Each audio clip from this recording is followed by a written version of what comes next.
This week on In Focus SoCal, as Los Angeles faces rising homelessness and a lack of access to services, efforts to protect and uplift underrepresented communities are taking center stage. In the heart of Skid Row, we visit the Los Angeles Poverty Department, where storytelling and performance art are giving unhoused Angelenos a powerful voice.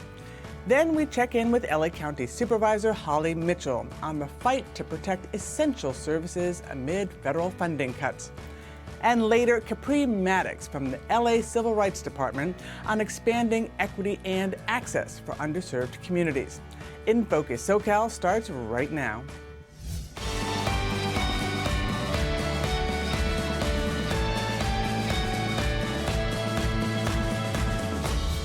Welcome to In Focus SoCal. I'm Tanya McRae. The homelessness crisis in Los Angeles has been the focus of policy debates and public frustration for years. But in the heart of Skid Row, one program is turning pain into purpose, using the performing arts as a catalyst for hope, connection, and a new perspective on what it means to rebuild a life. Deserving poor versus the undeserving poor.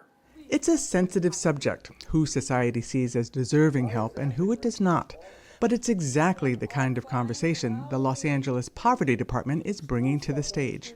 The Skid Row-based performance group is made up largely of people who are homeless or formerly homeless, using theater and the arts to challenge stereotypes, amplify voices, and advocate for change. I wasn't in any hurry because I was having some really powerful experiences living in Skid Row that to me were very positive.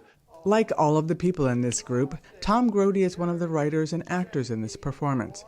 And like all of them, he has first-hand experience of life in Skid Row. I ended up unhoused. My finances collapsed. I thought I was going to have to go back east and kind of start over again. And then I found out at Union Rescue Mission in Skid Row, which is a huge homeless shelter, they actually had a program where you could give them $150 a month and live in their men's dorm, a bunk bed type situation for people who are going through some sort of transition. Tom spent 3.5 years living in Skid Row, and although it was a period of upheaval and change for him, it also turned into a profound personal journey. The community sang along to the oldies. We had food and clothes. Tom spent years in Hollywood writing screenplays and casting for film and television. But behind the credits, he says he felt empty and unhappy. Then came a long stretch of unemployment, financial ruin, and the loss of nearly everything. He thought he'd need to find a new profession. What he found instead was a powerful community helping people rebuild their lives through art, dignity, and support. I worked in the entertainment industry for a long time, and when I left, I wanted absolutely nothing to do with it. And as I learned and understood more about LAPD, that it wasn't like theater in the Hollywood sense, but really a form of advocacy. At that point, I got involved, and as soon as I got involved, I threw everything into it. Safety, clean air. Clean air. Peace. The Los Angeles Poverty Department, also known as LAPD, was founded in 1985 by director, performer, and activist John Malpede. I was invited to do a performance workshop, and instead of lasting for 5 minutes, it ended up lasting for 41 years.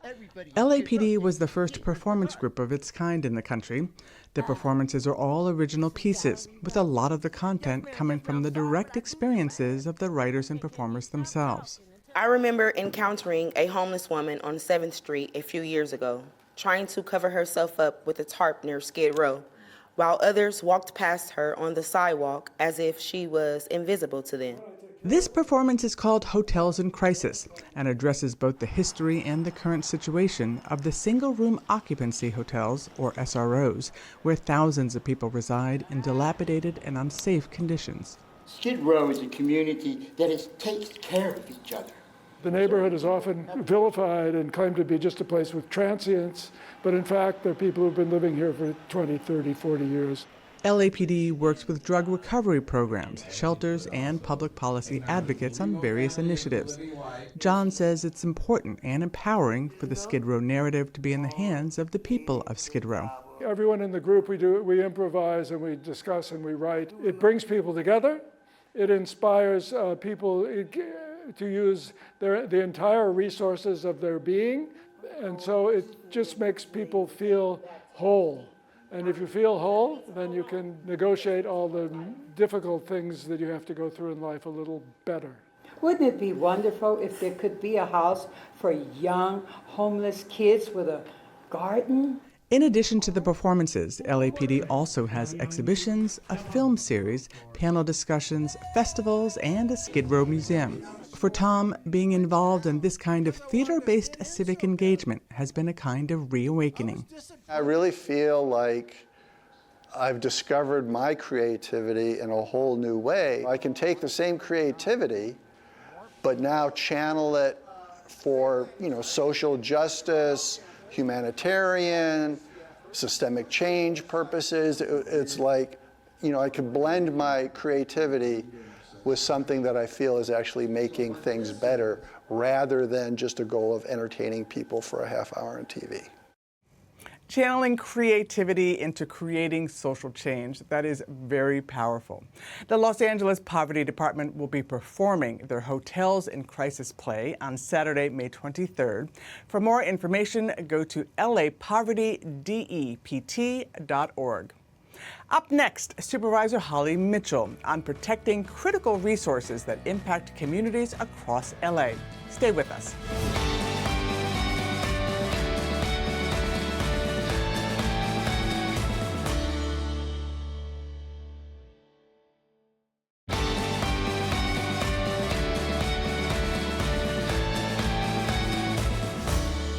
Welcome back to In Focus SoCal. As federal funding cuts hit communities across the country, major cities like New York, Chicago, and San Francisco are already scaling back programs tied to education, transportation, and social services. Here in LA County, the impact is hitting public health programs, childcare assistance, and resources for vulnerable families. But county leaders are working to protect critical services during this period of economic uncertainty. Los Angeles County Supervisor Holly Mitchell, who represents the 2nd District, has been leading county efforts to protect many of those services, and she joins me now. Always good to see you, Supervisor Mitchell. Great to be with you, Tanya. So something that's really important is that along with Supervisor Lindsay Horvath, you launched a countywide initiative called Shared Prosperity Pledge to address rising poverty amid federal funding cuts to food and health programs. What are the top goals of that effort right now? Well, Tanya, it's amazing to me to acknowledge the fact that low-income working families leave about $1 billion on the table every year, money that they are entitled to through tax credits or financial assistance, because they're either not enrolled in the program or don't know that they are eligible for these benefits. And so this is an effort to get the 88 cities across LA County to join the county in getting the message out. We want to increase enrollment in CalWORKs by 10,000 families. We want to make sure that people who are eligible for Medi-Cal and CalFresh enroll and stay on it. And so this is our effort to engage the cities to help us reach our shared constituents and let them know about these benefits that, again, they're entitled to. $1 billion, that is a very big number. It is. And again, families are working every day. Tanya, I was a mother. You're going to work. People are working multiple jobs. And sometimes they just don't know about the benefits that they're entitled to. Yeah. Or these tax credits, the childcare tax credits, that sometimes people are so low income that they don't have to file taxes because they earn so little. And we're encouraging them to go to some of the free tax preparation programs to find out if you're eligible for these credits. If they file their taxes, this is money that will be paid back to them. So we want people to know about it. And so we're asking our cities to share in this pledge to help us reach their constituents so we can get the news out as much as possible. People are hurting, so now is not the time to leave any money on the federal table. Yeah, they really need to get the word out about all the programs that are available to people. Absolutely. That's so important. You're also supporting Measure ER, which is up for a vote to raise LA County's general sales tax by 0.5% to help navigate the federal funding cuts. How will the measure specifically help Los Angeles County residents? I imagine, people are going to hear something, taxes are being raised, and start frowning at just the thought of it. They do, and I understand that because people are hurting. I hear it all the time from my very own family, friends, and neighbors. But let me set the table a little bit. We just talked about this effort to try to alleviate poverty. You know, when we talk about poverty in this county or in this state, you know, we're talking about 100% of the federal poverty level. That's a family of 4 earning $33,000 a year. And we know with gas, food prices, and the rising everyday cost of housing, people are struggling. Add to that, Tanya, the federal government, through the passage of a new federal law, H.R. 1, has cut healthcare costs exponentially. It's the highest cut to healthcare in our nation's 250-year history. We're looking at over $750 million cut to only our Department of Healthcare Services in the county. It's going to be devastating. And so that means people are going to lose their health care coverage. That means my public health department is going to have to lay off people like public health nurses in the middle of this measles, epidemic that's sweeping across our country. That means we could potentially close a public hospital in LA County. We've already closed 7 of our 13 county health clinics. And so that's because of H.R. 1. The state is clear that they can't bail out the federal government. So we have got to figure out how we find resources to keep LA County healthy. And so this is half a penny for only 5 years. It's till 2031. That's 50 cents on every $100 we spend. That also, we've made sure that we've excluded some purchases. Food will not be taxed as always, and medications won't be taxed. So we are hoping that LA County residents who want to make sure that there's an emergency room available if you need it. We want to make sure that our Medi-Cal, our lowest income and our most fragile residents have access to health care when they need it. Already in my district alone, 74,000 people have lost access to Medi-Cal. And a good percentage of those people are children. And so I and many of my colleagues in the Board of Supervisors felt that we had to step up to the plate and do all that we can to try to keep LA County healthy. You know, FIFA is coming to LA County and the Olympics 2 years after, and people are coming to our county expecting to have a public health and a health infrastructure ready to receive people from all over the world. And in order to do that, we have got to pass Measure ER to make sure that we can keep ourselves safe and the world safe when they come to our beloved county. You co-authored a motion with Supervisor Janice Hahn to expand mental health services in community spaces where residents typically gather. And earlier in our program, we featured a story on the Los Angeles Poverty Department in Skid Row, which uses theater and storytelling to uplift and empower people experiencing homelessness. And one of the things we heard from the performers was that many unhoused residents feel unseen or disconnected. Talk about the county programs that will improve access to services for Angelenos and those who are unhoused. I appreciate that question, and the county is running any number of programs trying to do just that. But the one you're referring to with regard to our motion is a program I'm really excited about. It's called LEAP, Library Engagement and Access Program. It was a program that the county ran prior to COVID. We had to stall it, and it's come back.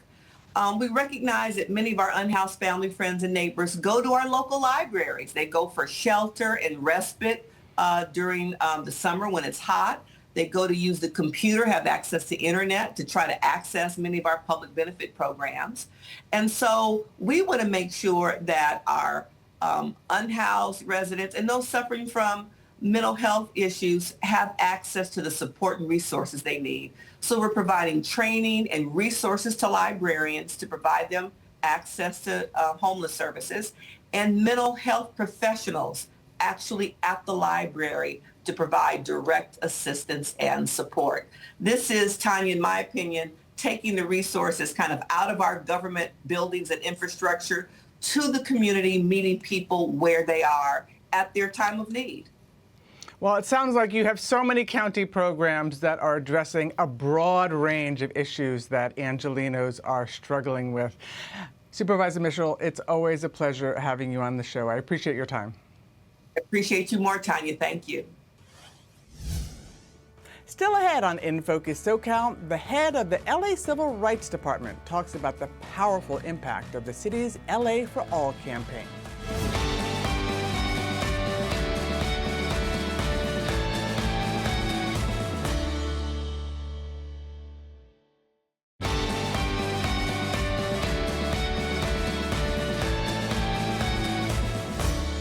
Welcome back to In Focus SoCal.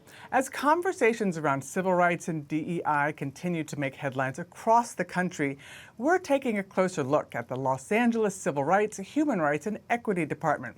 It was formally established by the Los Angeles City Council in 2020. The department works to protect residents from discrimination and support underserved communities across the city. Executive Director Capri Maddox joins me now to discuss the department's latest initiative. So good to see you again, Capri.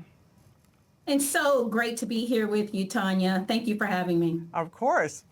So the Civil Rights, Human Rights, and Equity Department was formed in June of 2020, and I remember first interviewing you on In Focus just as the department was getting up and running. Explain why the LA Civil Rights Department was created at that time and the role that it plays. We had a number of things happening, like the COVID-19 crisis, Asian Pacific Islander hate crimes soaring, and of course, we all know in May of 2020, George Floyd was murdered right before our eyes. So the city was reeling with a lot of issues, and the tornado of what could go wrong was happening in America, and it was impacting our city in a significant way.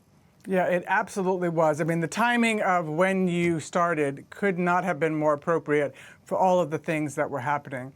And what are some of the top issues your team responds to across the city? We are intentional to send a strong message that hate has no home in Los Angeles through our award-winning hate crime prevention campaigns. We also are united to make sure that we deal with the discrimination and the inequities the city has been dealing with for many years through our Office of Race and Equity to make sure we have funding and programming for community-based organizations. We did a program with participatory budgeting where we have $8.5 million going to our community partners, community-based organizations who are trusted by the community. We also are doing upward mobility programming where we're helping people get into the middle class and beyond. That's college and career readiness, financial literacy, and making sure that we open doors that have been closed in the past. Talk about the progress that's been made since the department was established almost 6 years ago. We are grateful that we have 19 community partners from East LA Community Corporation down to the work happening with street medicine at Charles Drew University, all the way to thinking about the programs with the YMCA and others. Of our 19 groups, we're providing resources for through our participatory budgeting program. So $8.5 million committed to community-based groups is already in progress. The Civil Rights Department has a unique initiative called LA is for Everyone. Talk about the goal with this campaign, and I'm curious how Angelenos have responded to it. We couldn't be more grateful for how LA has embraced this campaign. We have some of our business partners like US Bank Tower lights up in our colors for LA for All Week in September, along with USC and other buildings, just illuminating the city. The Ritz-Carlton and others have done it for us. We are intentional to make sure that on our city properties and assets, like as soon as you come into LAX, you see a message of unity, that Los Angeles is truly for everyone, rec and parks. As I was coming to work today, I saw it on a sanitation vehicle, right? And it has become the city's motto that LA is for everyone and LA is open for everyone. And May is Asian American, Native Hawaiian, and Pacific Islander Heritage Month. Can you talk about your department's partnerships with the AA and HPR community and the initiatives that are a priority? Yes, yes, yes. We are so excited. We work with the Thai CDC. We have a number of partners from the Korean churches to the work with Face LA. We want to be Hypen In, for example, helps us with our home buyer programs. And so we are grateful for the partnerships and to celebrate all of Los Angeles. We want to be intentional when you think about Filipino Town, Koreatown, Little Tokyo. My office is in Little Tokyo, actually. We want to be intentional to support all communities. However, during May, we celebrate AAPI Heritage Month, and the Asian American, Pacific Islander communities really are the muscle in so many ways on a lot of initiatives. We want to be intentional to say, even on the business community side, we have allies who are lifting a better Los Angeles for the AAPI community, and we love partnering on these programs and with these leaders and doing events like the Mayor Shine LA event to be in 5 communities this month, to be intentional to show how we clean and grow and build a better Los Angeles. You're doing such important work for the city, Capri. Thank you so much for taking the time to speak with me today. Thank you for having me, Tanya. Keep the faith and keep the fight. And you can find more information about us at laisforeveryone.com. Take care. That does it for this edition of In Focus SoCal. Tell us about what's going on in your community. You can reach us at infocussocal@charter.com. Thanks so much for watching, and we'll see you next week.